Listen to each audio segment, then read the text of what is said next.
Yes, hello everybody and welcome to yet another video, and wish me luck, my dear friends.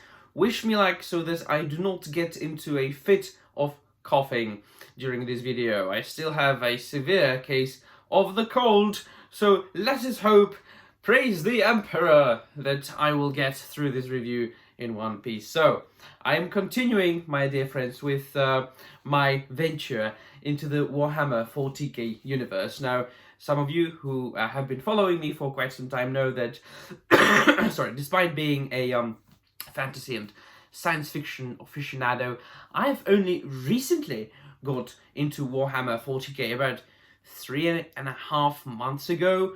I had been wanting to do it for quite some time, but been postponing it for some reason, and then finally I reached for the Eisenhorn Omnibus, and since then it has been an avalanche, and I am all in, absolutely excited. So I'm continuing with the Dark Angels Omnibus, and I just finished The Purging of Kadillus by Gav Thorpe, which is the second novel in this omnibus. The first one was The Angels of Darkness, also by Gav Thorpe. Now this omnibus also contains other volumes, other books, such as Azrael, I'm looking forward to that one, by Gav Thorpe, Azrael, Protector of Secrets by Caesar Dunn, The Eye of Ezekiel by Caesar Dunn, Dark Vengeance by Caesar Dunn, Easy Prey by Caesar Dunn, and Malediction by Caesar Dunn.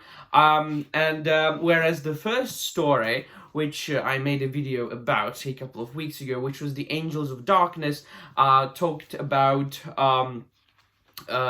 Boreas and his, dark adventures and his interrogation with Astelan, and all, his kind of experiences on the planet that he was looking after, and then his encounter, and not really encounter with the fallen Dark Angels. This is really one big battle in one book. Now, we do find ourselves on yet another planet where the Dark Angels are stationed, and it's really a cluster of planets, Piscina, if I am pronouncing it correctly. And now there's Piscina 3, Piscina 4, and Piscina 5. It's like a cluster of planets close to each other. They are inhabited planets. One of them is inhabited by like an indigenous inhabitants, from which the Astartes of the Dark Angels chapter are getting new recruits, so that they can transform them into new Astartes, and then they have got their own stations on I think Piscina 5, and that particular planet is under siege of the Orc army. And so the entire novel is being narrated from the points of view of several characters, like Master Belial, the Scout Naaman. Then we've got a character who is a human character called Tauno. So he is an inhabitant of the Piscina planet, and he is a part of the local militia that got involved in the the fight against the orcs, who went to the army to defend his own planet. And then, of course, there is also an appearance, couple of them, of Boreas, the guy from the first one, from the Angels of Darkness that I read. And so we see this invasion and the struggle and the fight against the invasion from the eyes of not only different characters and different protagonists, but also different characters of various different strata. So we've got a scout, we've got a sergeant, we've got a chapter master, and then we've got an ordinary soldier from this Piscina militia.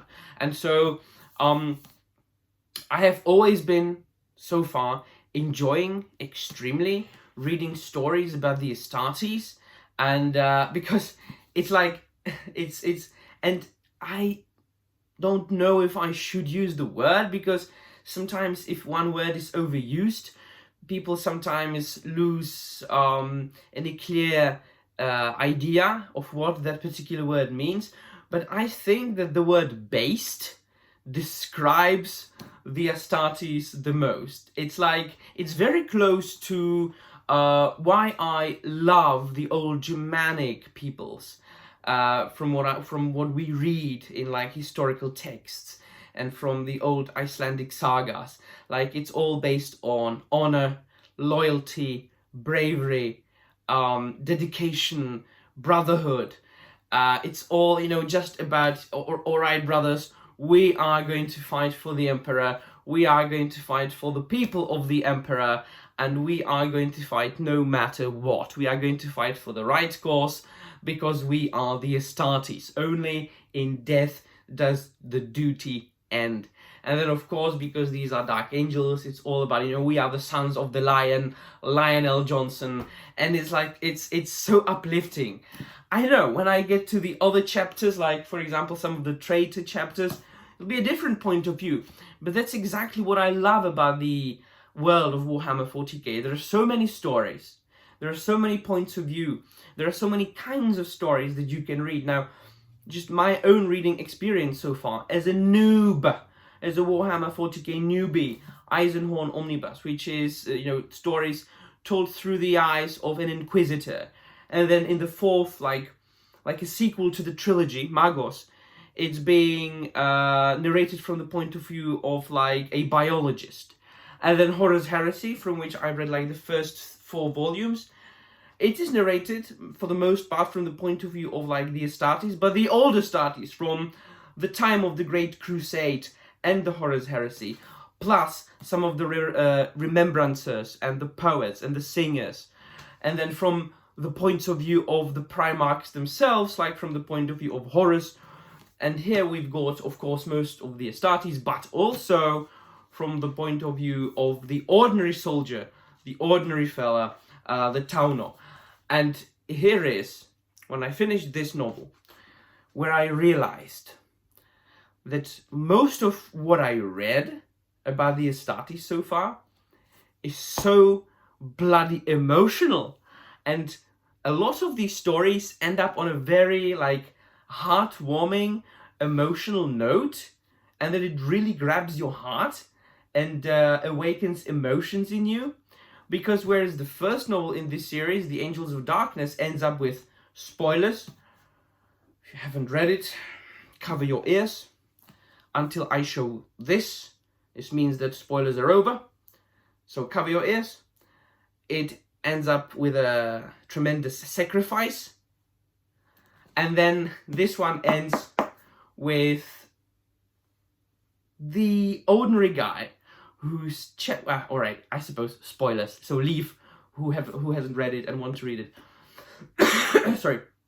The ordinary soldier, the guy who just wanted to live a peaceful life on Pessina with his father and his grandfather, just a man. Not genetically enhanced soldier, Astartes, space marine, nothing like that. A guy who would rather escape from the fight and just go home. And just, he sees those demigods in his eyes, those Astartes, walking around, and he's like, Jesus, everything's so easy for you. And then one of them actually, speaks with the soldiers and explains to them what it means to be an Astartes. Like, can you imagine dedicating your entire life for helping others, for, the Emperor and the Emperor's subjects, and the Imperium? Can you imagine fighting each and every fight with knowing that you will fight till the end? Can you imagine traveling throughout the galaxy to save people whom you've never heard about? Sorry, I'm going to end up soon because I'm really sick. And then it all ending with the extremely touching, heroic scene with the Pessina soldiers being put in contrast with the Astartes. And despite all their fears, despite all that is happening around them and how much frightening it must be, imagine the planet being invaded by thousands upon thousands upon thousands of huge green alien xenos, monsters, orcs. They're a frightening thought. And what they did in the end, Gav Thorpe, I have to say, like Dan Abnett, Gav Thorpe, then of course Graham McNeil, who have I read as well? Ben Counter, like who's written The Flight of the Eisenstein? James Weller. So far from what I've read, Warhammer 40k, 30k, it's 100% extraordinary adventurous read. High reading that makes you think, makes you philosophize, makes you like really think about things, but also touches your heart. 100% recommend. Let me know in the comments down below what you think, and that'll be all. Thank you very much for watching, and remember, the Emperor protects.